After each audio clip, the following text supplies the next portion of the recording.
For more, economist and author Max Brad-Wolf is talking to us from New York. Max, good to see you as always. So, for many folks across the nation, not very happy holidays, huh? Yeah, unfortunately for many folks, particularly most folks who are in the bottom 60% by income in the United States, this will be a Christmas season that is at best bittersweet.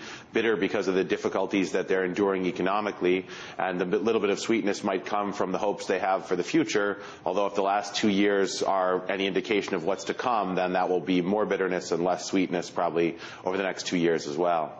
And of course, Wall Street is seeing record profits. So how is it, given all the dirt that came out, how's Wall Street still raking in these huge profits?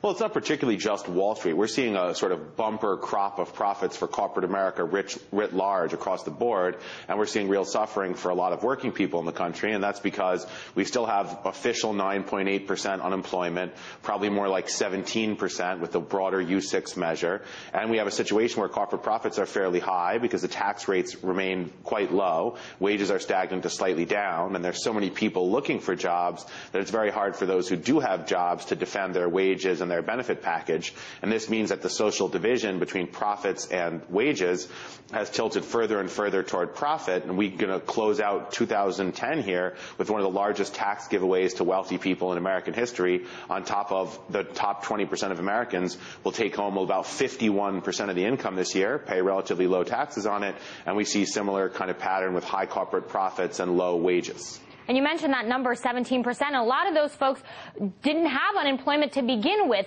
But if you listen to the rhetoric here in Washington, D.C., everyone's still shouting to cut the spending. Where are they going to cut, given how many Americans are still unemployed and suffering? Well, we did just pass last week with almost very little media coverage and almost no debate. One of the largest defense budgets in American history, a $725 billion budget that goes October 2010 through October 2011. So there might be some money that could be cut in the defense budget.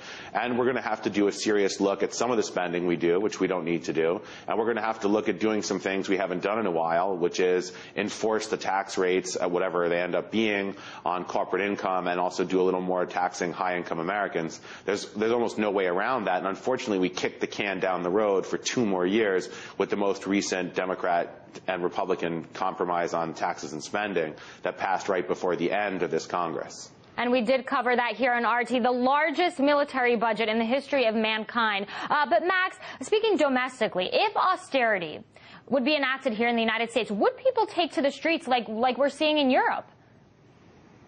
No, it's really hard to tell. I mean, so far the United States has been kind of strange on a global comparison basis. We see people all over Western Europe and in some other regions, the Baltics, Ireland, Greece, protesting against austerity packages. And to some extent, we watch the Tea Party be Americans protesting for austerity packages. But I'm pretty sure that once actual austerity shows up, no one will like it. It's pretty universally unpopular.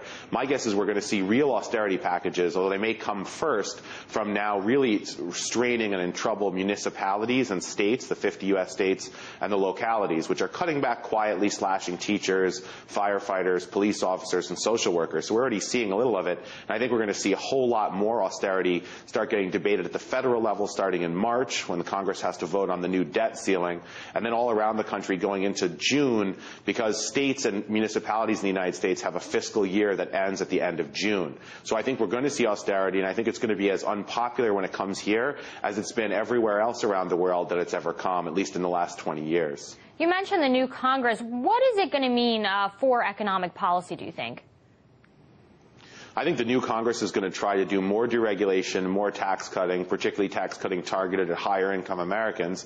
And while there are times and places when that's very effective, we've been doing that for 30 years. And what comes to mind for me is the famous definition from Albert Einstein, that the definition of insanity is to keep doing the same thing and expect a different outcome. And unfortunately, that's what we've been doing here on the policy level in the United States for many years. And I think if we can't figure that out and stop ourselves, which you might call the soft constraint, we're going to hit the hard constraint, that it's going to be very hard to keep the social services and the society looking the way it historically has if we keep upward redistributing wealth, cutting taxes on more affluent people, and eventually have to start really cutting social services at the same time. So I think we're reaching this sort of end of that particular line, and the question is whether we figure it out and act responsibly, or if we hit the walls and there's no skid marks at the scene of the accident.